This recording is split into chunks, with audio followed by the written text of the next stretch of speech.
This is the Vegas Huddle with Mike Davis.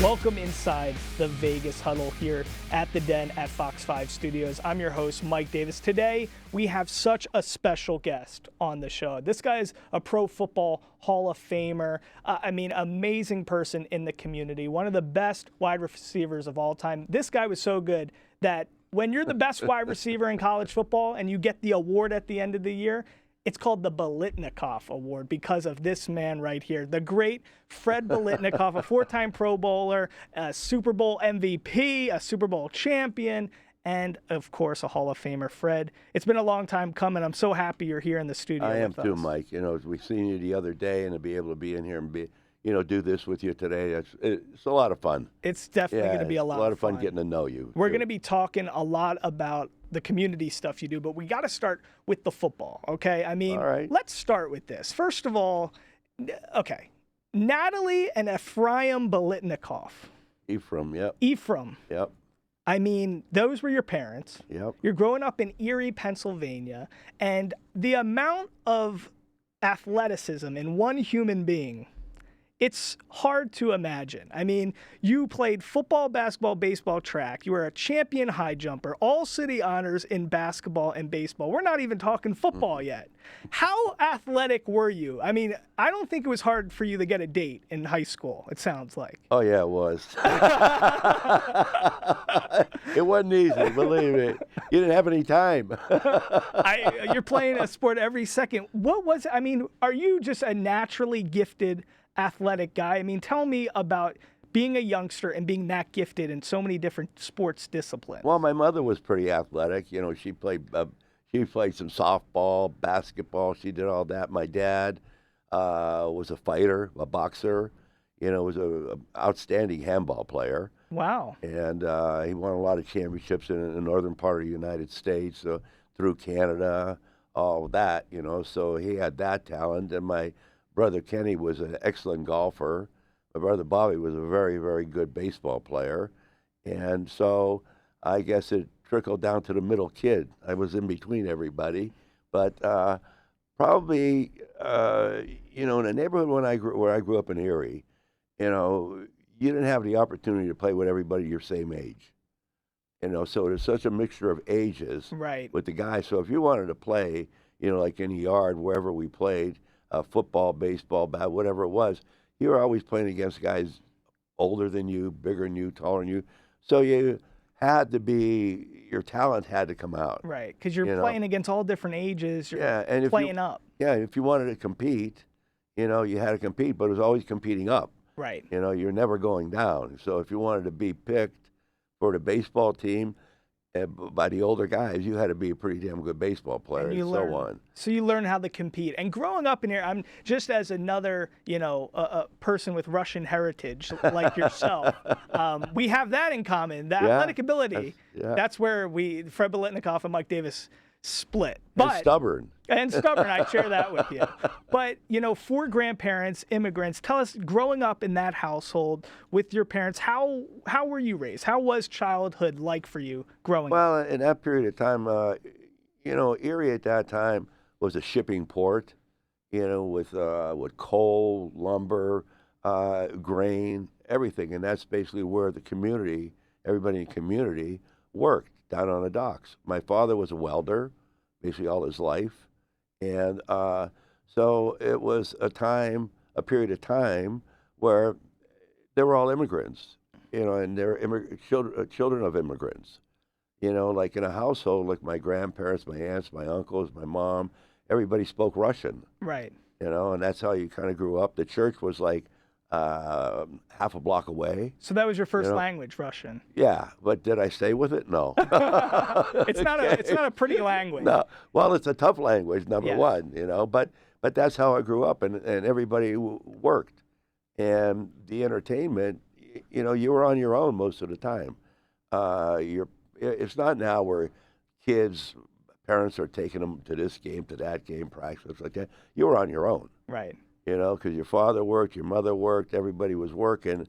So you had to get around and do a lot of things on your own, but you had to be responsible too, because it was such a strict environment that you had to learn to take care of things, your clothes, if you had athletic equipment, sneakers, whatever it may be, you had to take care of those things because they could barely afford them to get Right. it, you know, and so that was a big thing. There was very little money. I think Christmas, most of my life, you got the same things: a pair of pajamas, a pair of pants, socks, some underwear, T-shirts, and that was it. That's where everybody. We wouldn't ever buy a tree until Christmas Eve, because all the trees were at that time the prices were knocked down. Right. You know, so you can afford a tree. And having this grit and this attitude and seeing your parents in this circumstance, were you applying, was that helpful for you on the athletic field and competing? I mean, when you were competing and you're gifted, are you thinking this is a way out for me as a young child, or it wasn't even like that? You just played it for the love of the game. Well, you played it because you loved playing, because at that period of time, that's all you had to do. You had nothing else. I mean, you didn't go on vacations. you didn't go out and take a big boat out on a lake, Right. and do all things like that. So sports were the only thing that really was the entertainment for everybody, for all the kids, and that's where you learned to be so disciplined, tough. You didn't come home. If you ever walked through that door and my old man was home and you're crying about, oh, so-and-so this or whatever, he was not on your side. He was on the other person's side. So you learned how to get along, being tough, having tough things happen to you, and just battling through those things. And that's what you do for the rest of your life. Ephraim, I mean, that's biblical. That's scary. That's a scary well, name. you know what? It's something that, you know, and you play sports, when you're playing sports at that age and you're brought up in that type of environment, you know, you're battling to be one of the best and be on a team. I mean, I always say, you know, all my years, even later, you know, do you want to be just a guy or you want to be the cut above? Right. You know, and obviously I wanted to be the cut above. I didn't want to be the guy. I wanted to be the cut above. And that's what competition, that's what, I mean, my old man used to take me in the handball court and beat my ass. I mean, he said, I'll tell you, it was unbelievable. And, but I learned to compete with him. Right. You know, and it wasn't a father and son playing handball. It Just was two guys that wanted to win, you know, and that was How it. old were you doing that? Oh, geez, in my early teens, all the way Wow. through high school. So when eventually fast forward through your, you know, childhood and now you get this offer to go to Florida State, right? Mm-hmm. How do you come to choose Florida State? And then, you know, your parents in that perspective, when they're like, oh my God, Fred's going to go now play college football. I mean, what was their thought? Well, you know, a person from Florida State was born and raised in Erie by his grandparents, and he knew one of our high school coaches. So one of our high school coaches, Ray, asked him to come out and watch practice, you know, in our summer practice, and he kept that in mind, and that he was the offensive coordinator down at Florida State. Oh. So that's how I got down there. But I was still a running back. My last year, I was a running back in Tech High School. Right. And I switched over from a receiver to a running back. So I really was a running back. Like, I went up and met with Duffy Doherty and over to Syracuse as a running back. Wow. But when I met with those guys, I mean, I wasn't very big. I mean, you look And Syracuse at size. back then, Jim Brown. I mean, Ernie Davis. Yeah, and Michigan State. It was a tough deal. So, you know, I had the opportunity to make a decision, and I took the decision to go to Florida. Wow, and that personal connection with your played a big role. Yeah, and they're throwing the football, and I went down there as a running back. So you go there, and then your first season, though, you have a broken foot. Yeah. And it's not the easiest transition, seriously, to play. Yeah, you know, you have a broken foot, and then by your junior season, you're actually playing both sides of the ball. This is something that's foreign to people my age. I mean, the fact that you're leading the team in receptions and interceptions, that's a crazy thing. Even up until Deion Sanders, you actually held the record for this 99-yard interception off George Mira from Miami Hurricanes. Do you remember that? Yeah, absolutely. I do, in the Orange Bowl. In the Gator Bowl. Yeah, exactly. George Myra.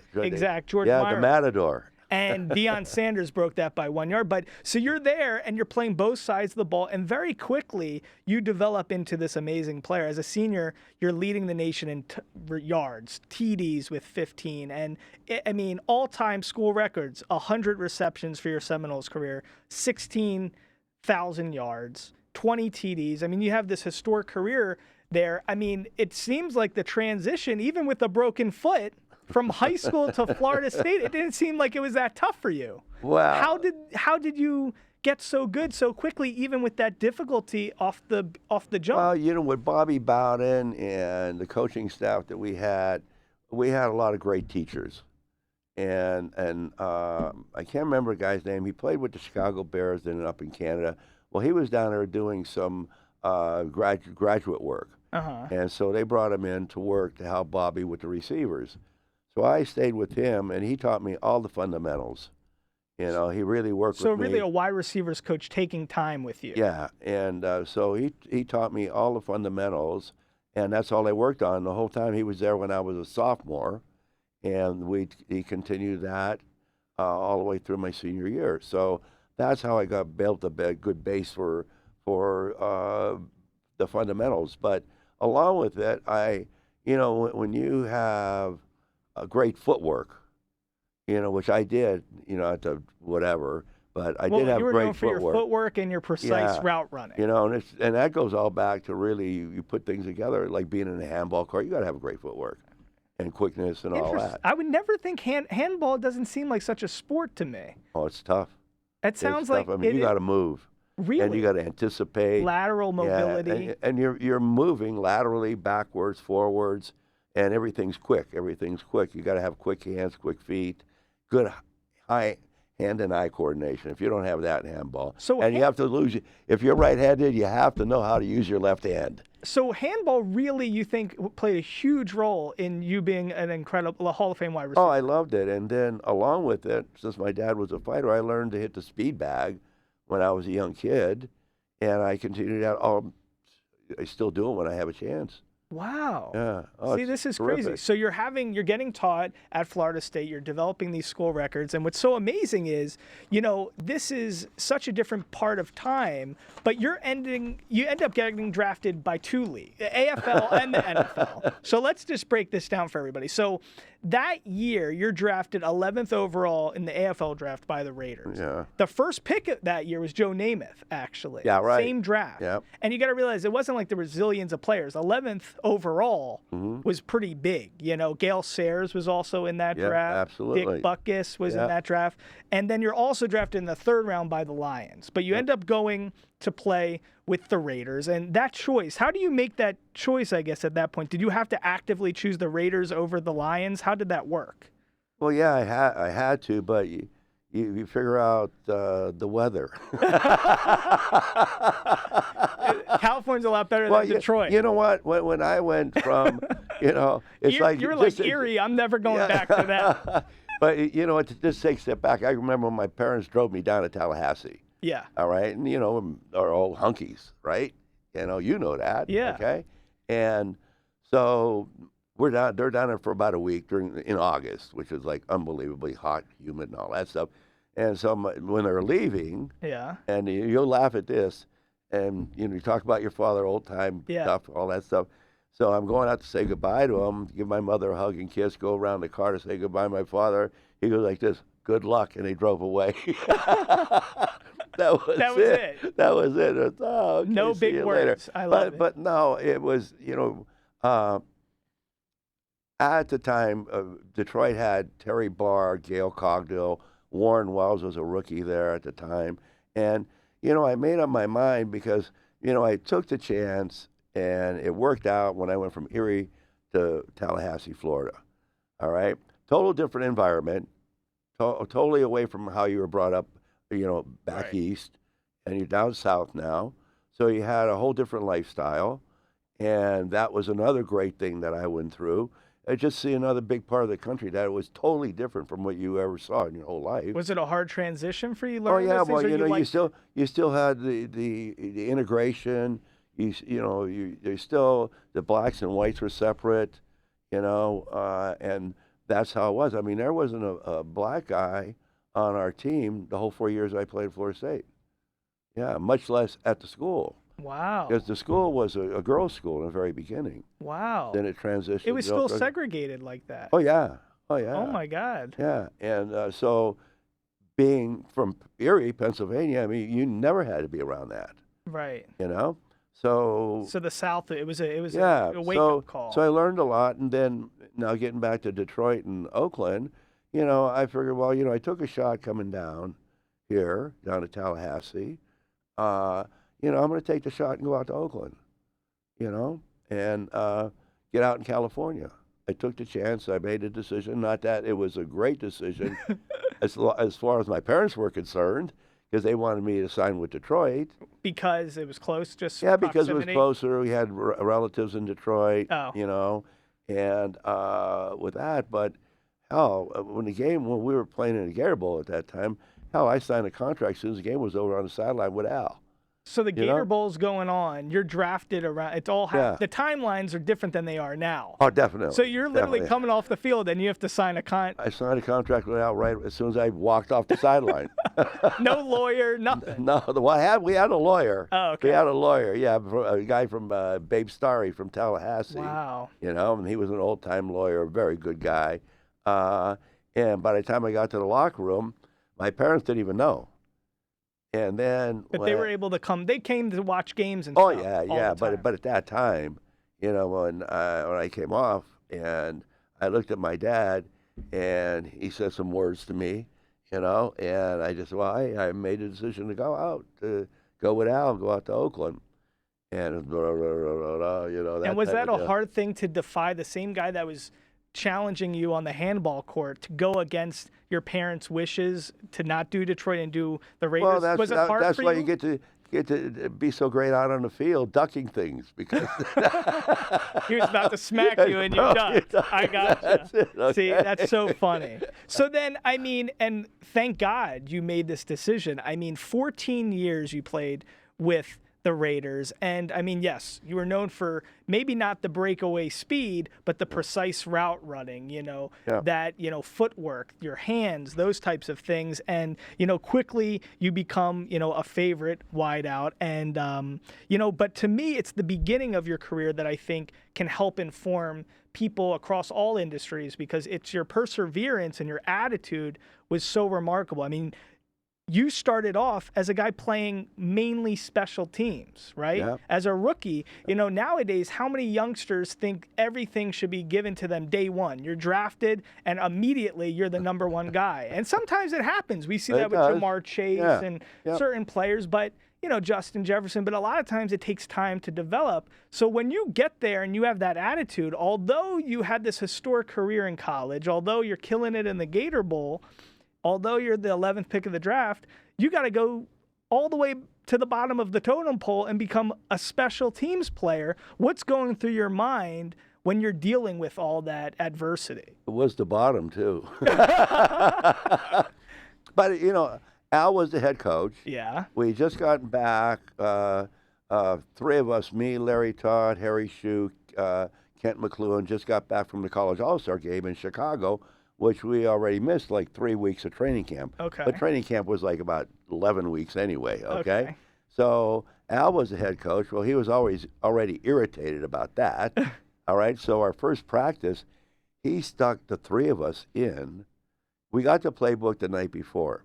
The first practice in the morning, he stuck Larry and I, because Larry was a running back, and he stuck us both in on offense, and both and Harry, and they put Ken over on defense. He was a corner, and okay, you guys, you missed that. We're going to get into it right now. Well, the first play, I screw up on a pass route. I come back to the huddle. He goes, "You're not at Florida State anymore," and I go, "Whoa, okay, fine." So we had to make a great adjustment in quick time, So we weren't there like the OTAs now they have in the off season, mini camps, all that type of deal. We got the playbook, like I said, the night before, and that was it. And that's what my first play in first camp in the morning practice. When he said that to me, it's like, oh man, I'm in trouble. So, And I then- mean, just and if, yeah, and then from then on, you're always on nins and pins and needles. pins and needles. Yeah. You know? So Yeah. you think if you caught that pass, you may have If I didn't run the wrong route and I got open and caught it, would have been different, you know. But that's when the first time with Al is you got to be prepared when you're coming out here. But teach everybody this, because I think this is what's so remarkable, and this is Hall of Fame character, right? This is the attitude that everybody wants, whether you're, a janitor, whether you're a teacher, whatever it is, this is the attitude that's important. It's like the perspective to fail there, and you were coming from a place where you were so heralded and so great, but then to fail there and then to not, just crumble with all that adversity. What was going through your mind? Like, how were you able to keep up enthusiasm and just maintain a positive attitude so you can actually eventually become this Hall of Fame receiver? Well, when you have that attitude, if that's the way you were brought up, there's nothing but if you weren't tough, forget about it. You're going to get lost in a mix. That's how my upbringing was. Yeah. So going through that situation, all of a sudden, you're hey, it's wake up time now. Even like going back to my first preseason game. Right. Okay, we're up in Salt Lake City. We had Lee Grosscup. Well, Tom Flores was the starter, and Lee Grosscup was the backup, along with Cotton Davidson. And so we when you're a rookie with Al, you never play till the third and fourth quarter. All right, and you had to play the whole third and fourth quarter. Right. So I went in there like halfway through the third quarter. By halfway through the fourth quarter, I had dropped 4 balls. All right, nobody said anything. Then Lee is playing the fourth quarter, and then he comes in, throws me a touchdown. And it's only like 2 minutes to go in the game. So I'm coming off the sideline and thinking, well, at least I made a little comeback here. I'm walking by Al. He goes like this. He looks at me, and I look at him. He goes, I don't even know why I drafted you. Yeah. So, and at that time, that's my first preseason game now. Oh, my God. And at that time, I go, pal, you're in a business that if you want to survive in this deal, and then it goes then I go into my second year, which Al dealt away Bo Roberson so I could play, and then I tear up my knee about the 6th game of the season. Wow. And I'm out the rest of the year. I'm a question coming back my third year. So when I come back my third year in training camp, I don't even get any practice time. The only time I ever got was with Cotton Davidson. Billy Cannon used to stay out with me and go through the routes, go through the calls, catch balls, run routes. And so that's where I learned that nobody's giving me a break here. Right. And then I eventually had to come back. I didn't start playing really as a starter, except for the first part of the third season, second season, going into the end of the second season, and until halfway through the third season. Right. And then I saw like Game 7, you came in, but you made a big mark in that. Yeah. You had over 100 yards. And that's where you learn to hate all the coaches, to hate everybody, because everybody's trying to screw you now. Right. Okay. And then it's either battle, it's life or death now, And then going to my third year, I had a 3-year contract, only a bonus in my third year. And in the off season, I get a letter from Al saying that because you haven't really done anything for the Raiders, I'm deciding if I should keep you or not. Now, I'm in a cast up to here, man. Oh, my God. All right, yeah, so that was my off season in the very beginning after I was still in a cast, And so I never got out of cast till about a month before I went to training camp. Oh, my God. He was such a tough guy. I mean, wow. Hey, I won't say the word, but life is a bee. I got you. Really is. I mean, but you really persevered, and you end up, becoming this incredible player on this historic team that wins the first Super Bowl 11, right? Mm-hmm. And you're the, Super Bowl MVP. You're the champion in that game. I mean, you guys really beat up the Vikings pretty big time. Yeah. This was a tough team. This was the Purple People Eaters. Sure. Vikings Yep. team. But, in this game, I mean, it's incredible. You guys had a historic year, 13-1, and going into that Super Bowl, there's a lot of pressure. John Madden's the coach. Yep. And can you take me back to that game and what's going through your mind and how you just rose to the occasion? Well, we had been in a position so many times over a number of years of being able to have the chance to go to Super Bowl, Yeah, and something always happened. right. No matter what it was, something always happened to prevent us. A play here, this, that, whatever it may be, and so now, luckily, the same team, the same players were together for all this period of time. Pretty much that whole period of time that we were losing the championship games. And everybody on the team was tough. Everybody came from a background where, they're survival mode. I mean, guys had to fight to be able to get to that point of playing professional football. Right. So everybody was tough. All they wanted to do was win. And everybody got pissed when they couldn't win. And everybody hated each other. Everybody hated the other team. So when we finally got to that game, it was the culmination of all that period of time Right. with guys to know that, hey, we finally got here. We're not letting this deal go away. We're going to go in there. We're going to take this deal over, and we're going to finally get what we really deserve, which we should have had a few years back. And that was a good team. I mean, they have Fran Oh, they're all Tarkenton, tough guys a good against organization. a good team. What was it like playing for Coach John Madden? I mean, what was It was good. I mean, how was he as a leader? John was great. The great thing about John was the fact of this: he knew how to handle all the personalities on the team. He was very intelligent, that way, and that's how John was. He knew what button to push on every guy. He knew how to treat every guy. He knew everybody's work ethic. He knew that, all he had to do was just encourage guys every once in a while, get mad, which he really didn't do that many times. He was so over the years. excited on the Yeah. sideline. I mean, And it was crazy. John was a coach that really pulled for you, no matter who you were. I mean, he was pulling for you. He actually wanted everybody to do great, not good, just do great, and win great games and make big plays. And that's why John was, when the team went on the field, no matter if it was offense, defense, special teams, John wanted to see those players on those teams do great things. And that's I always say the great thing about our team was the fact people make great plays. Right. And I mean, there were so many good plays people made, and no matter what team you were on, but there were so many great plays. Right. And, only great players make great plays. And that's what we had. We had great players. Yeah. And if you wanted to be on that team, you had to go out there and be great. You had to be the cut above. And you were the cut above. I mean, You had it's an to. incredible thing. I mean, so many Hall of Famers and stuff. I mean, obviously, Raiders-wise, incredible offensive line, Art Shell, Gene Upshaw, Dave at center. But, you and Cliff Branch, Dave Casper. But that defense, the Purple People Eaters, Ted Hendricks, Jack Tatum, Willie Brown. I mean, going up against those guys in the secondary, that must have been crazy. Well, that's, something that's, we learned, there's a toughness to football. You could be a tough guy.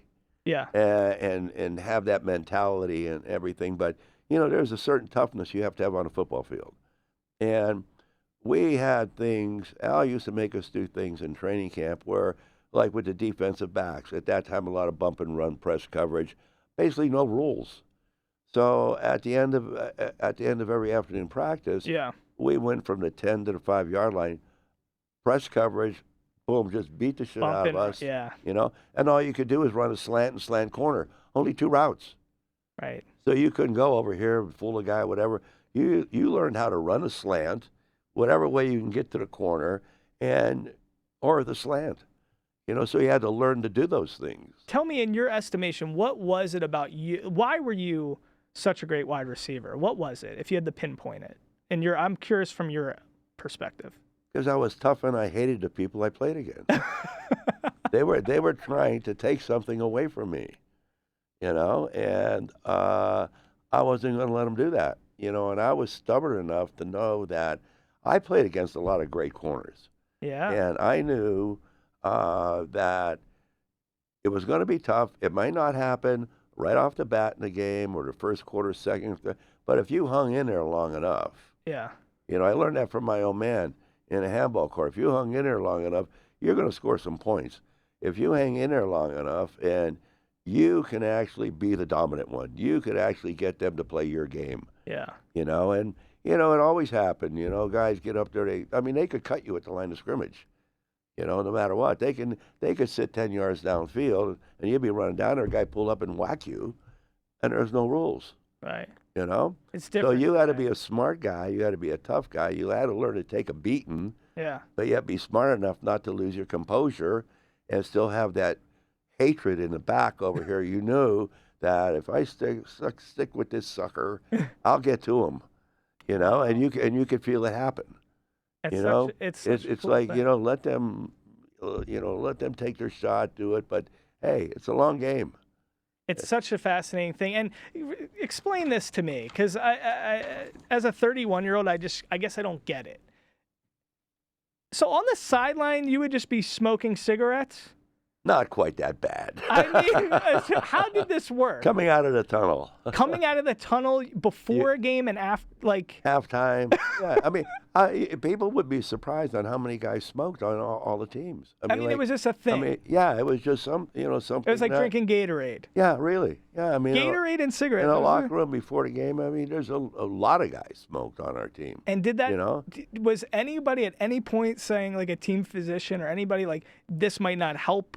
Like the cardiovascular ability of Fred Biletnikoff? They didn't want you to know anything about that stuff.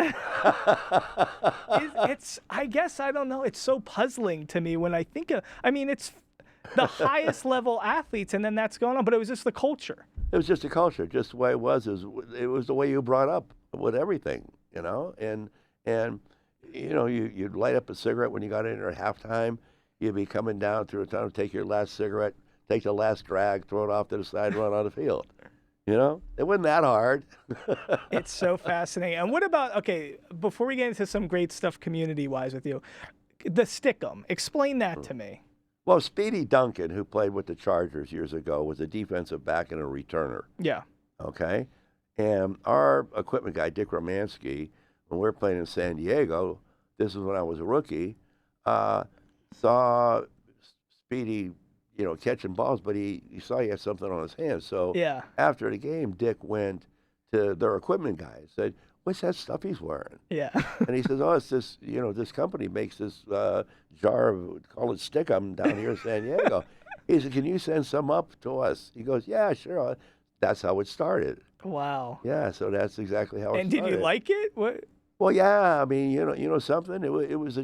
It's like the gloves they wear now. Right. But see, back then, it was fine to use, and if it was the beginning of the year when it was warm, it would really melt a lot. If you went someplace like Pittsburgh or Kansas City or Denver, and when it was cold, then it was hard, so you had to put it like inside your thighs to keep it warm, and then mush it around and all that stuff. But the toughest thing about it was that the only way you got it taken off is with almost like a lighter fluid, a paint thinner to take it off. Yeah, a paint thinner, Oh my God! And you couldn't smoke around that then, right? Then that would be a big problem.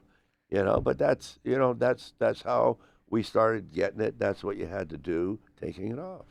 It's so fascinating. And, flash forward your whole career. 4-time Pro Bowler, MVP of that Super Bowl game, Pro Football Hall of Famer, inducted in 1988. And then I think what's so beautiful full circle-wise is you talking about how wide receiver coaches helped you at Florida State. You then become a wide receiver coach with the Raiders in the second part of your career. And, from 89 to 2007, some of the guys you coached, Tim Brown, Desmond Howard, Jerry Rice, Randy Moss, Willie Gout, all these guys, Marcus Allen, James Lofton, Fernandez, all these guys. Sam Grady. What made you so great as a wide receivers coach? Because a lot of times, like Michael Jordan, right? This is a great NBA player. he's maybe not the best suited to be a coach, right? It doesn't always translate being an amazing football player to then being an educator and somebody who's gracious and teaching other players. So why were you able to master that? Well, to start, I never wanted to get into coaching because I never wanted to have to coach somebody like myself. That was my first deal, okay? But I got into coaching and ended up with the Raiders. And was I the best coach? I don't know. But I had talented guys. I mean, everyone could run. You know, I mean, you never had to worry about anybody running by somebody because they all could. And we even had Ron Brown for a couple years, and all these guys that could run. All you had to do is figure out who they were, how they were, what talent they were, and don't try to make them like you. Go with their talent, go with the things they do best, you know, and just keep them in that mode, sort of. Keep them in their comfort zone. Interesting, because we see a lot of coaches like a Belichick or something. They a lot of times try to take a player and then make them adapt to their system. Well, you know what? If you take a kid and you know what his asset is, and you just work on that asset, and then slowly work everything else in, where they finally start to get comfortable with it, then all of a sudden, a guy that's, I mean, it's like Willie Gault. I mean, blow by anybody. Right. And when I had him, we start working a little bit more. I mean, all of a sudden, the guy's running all kinds of routes. Right. You know, which he never did before. Right. And it was just a gradual thing. You know, never force them. Right. You know, just let them get comfortable, and then it's interesting to them. You know, if you make it interesting, then it's fun. I was never. I mean, I used a lot of bad language on the guys all the time. Don't, you know, some of them didn't like it, some did, whatever. But it was more of you knew what they had. You knew what point you could get them to, and you get frustrated doing it to the point. But, you know, after a while, you learn about that frustration that, you know, don't let it seep out so much. You know, just if you capture them and you make them feel comfortable and you tell them and you show them that they can do things, you know, that, I mean, it's like I made everybody hit the speed bag. They never did it before. Wow. You know? Handball? Did you make anybody play handball? Some of them did play handball. Really? In the season. Yeah, and then, you know, all of them, the thing about football, when you're a wide receiver, your first deal is your stance and your takeoff. So I'm thinking, okay, how is the easiest way to teach these guys, okay, on a takeoff? So I got starting blocks. And you know how the guys got down, and all of them have been starting blocks all their life. So, but they never use a starting block for a takeoff from the line of scrimmage. But I made them stand up and use the starting blocks, and it really improved it all. You know, then they got the idea, boom, taking off downfield, you know, and it's like, you know, guys run, but it's like if you give the guy that you're playing across the feeling of down behind them, you know, it opens up so many things for you. If you think here, you're lost. Yeah. If you think beyond them, you got it. And then they learn what it is to take and really learn how to maneuver a guy in routes, that, you know, that thing, you know, that way, how to really, if you're going to run a deep route, I mean, there's a lot of guys that can run with you. You have to do something to even hold them just for not even a second, just enough. And so I was fortunate to have all these guys and have that talent, have that speed, and they all became great fundamental guys, you know, and it just kept going better, better, and better. And it's like, you know, people say to me, how come you're coaching guys that you can't even come close to running as fast as them? I go, you know what? You're right. I said, but let me tell you one thing I learned, that I was on that field behind them watching them, on the sideline watching them, and somebody like James Jett, Willie, Lofton, Fernandez, all these guys, Sam Grady, you know, you hear about speed, and then you're there on the field with them, and you think guys are running, and they hit that next gear, you go, whoa, oh my God. Right. You know, I mean, you talk about a God-gifted talent. You know, somebody gave you, and I mean, it's frightening. I mean, it'll scare you that people can run that fast. It's when you're watching the NFL nowadays, who reminds you of you? Oh, I don't know. I mean, you know what? The game is the position-wise, alignment-wise, has changed so much now. I mean, like a guy like Hunter Renfrow, Right. but he's a slot receiver, you know. But the footwork, the quickness, okay. I would love to see him be on the outside, see what he would do out there. But that's just sort of the style. Gotcha. You know, I watched Devontae Adams more this year, Yeah. and he's a very good. You know what? He has such a feeling of getting down the field, Yeah. and just enough at the end of routes, and not have to be great at making a cut, just enough where you catch that guy just a split second off, and boom, you put that foot down and go. Right. And I saw that with him. I go, wow, that's unbelievable. That's cool. Yeah, he's unbelievable. It's an amazing thing. And, you know, before I let you go, let's just talk about community-wise. I mean, you've done so much great stuff on the field. And, you know, in this next part of your career after coaching, you've given back to the community so much through some personal tragedy. Tell us a little bit about, you know, the impact you're making with the Biletnikoff Foundation. Well, you know we decided, Angela decided, Your great wife. the great one, okay, that she wanted to move our events, our crab feed, and our golf tournament down here to Las Vegas. And of course, you know, over the number of years in which where she has brought this foundation from, Yeah. and still being able to still survive, operate, and still do great things, and helping kids left and right, and really making an impact on kids. So when she decided she wanted to move the foundation events down here, you know, I said, "Oh, go for it. You know, I'll follow you. You're the leader." And so we came down here for the crab feed a couple years ago, the first time. We got a great response. Then we did the golf tournament. We got a great response. And then between the golf tournament and this past year's crab feed, she started, you know, meeting, you know, Christina and Vela and more people, because she was starting to spend more time down here. And then she told me about this project, and I said, go for it. So we're able to have our events, and that's the one thing we're concerned when we come down for our events. You're making money here in Las Vegas.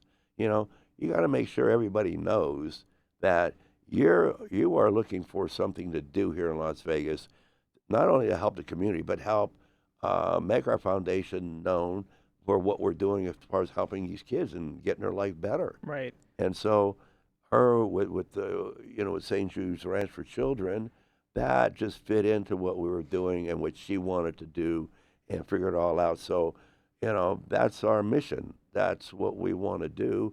I mean, we had a great impact up in Northern California, and now it's like I tell Angela, you know, there's sometimes you got to be patient and let things roll, because you're coming into a different state, number one. Yeah. And you're meeting different people. And the great thing about Angela is she's very open.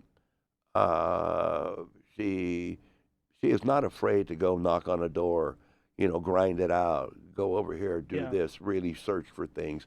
And that's what made our foundation great. And now down here, she's doing the same thing. So it's really working. We're excited about it. I'm excited about the project that we're involved with. Yeah. And what we're doing. And I know one thing with the project we're involved with St. Jude's Children's Ranch, Ranch for Children. She always has an eye over here, an eye over here, and ear to the ground, whatever you want to say, all the cliches. And she'll always be looking for other things that she could help out. You know, maybe the kids' softball team, maybe a girls' basketball team, young kids, you know, because that's what she's always done. Yeah. You know, and we're, and I mean this, we're fortunate to have Angela being who she is, because if you try to find somebody that you really wanted to have and make an impact on your foundation, and I'm not saying it just because she's my wife, believe me, and take your foundation and be the one that can be the front person and be the leader, and take like all our volunteers and really educate them. Yeah. And they're working all our events. I mean, she's done that. So it's about being a great leader. Yeah, I mean, and that's she why is. Yeah, it's an apparent thing. I've interviewed you guys. I've been lucky enough multiple times on television. You guys, Angela, she's so authentic, and she cares so much. Oh, and it's a definitely. parent, and Yeah. I think you can't fake doing No, good. no, If no. you're going to make an impact, you have to really care, and you Yep. guys both care, and it's a beautiful thing. So we thank you so much for all of your involvement, bringing, this great charitable component to our city, and having, the Biletnikoff team merge with St. Jude's Ranch for Children is going to be a beautiful thing. So make sure everybody can go check out the Biletnikoff Foundation. Go to biletnikoff.org to find out more. And Fred, it's been such a pleasure to Mike, have you thank you here so in the much. studio. Yep. I think if we learned anything today, if we want to become a Hall of Fame wide receiver, what is the take-home message? Play handball. Is that what is? I'm pretty sure, right? If you play handball, it takes care of every kind of drill you've ever done your whole life. I'm hoping I'm going to go play handball tonight, and I'm hoping I can get a Or six-pack. racquetball. Will I get a six-pack abs from handball? You probably will. You probably will. Ladies and But gentlemen. don't kick the wall. All right, don't kick the wall. That's the great thing. The great Fred Mike, thanks so Biletnikoff, much. the Hall of Famer. Thank you. Thanks so much for everything you're doing. Guys, go to biletnikoff.org for more information. Make sure to check out the Biletnikoff Foundation. And until next time from the Vegas Huddle, I'm your host, Mike Davis. Make sure you listen to us wherever you get your podcasts, and also watch us on the Silver State Sports and Entertainment Network, as well as on YouTube and on Fox 5. Thank you so much, Fred. Thanks again. Thanks again Guys, to you, Mike. until next time, I'll see you here back in the Vegas Huddle.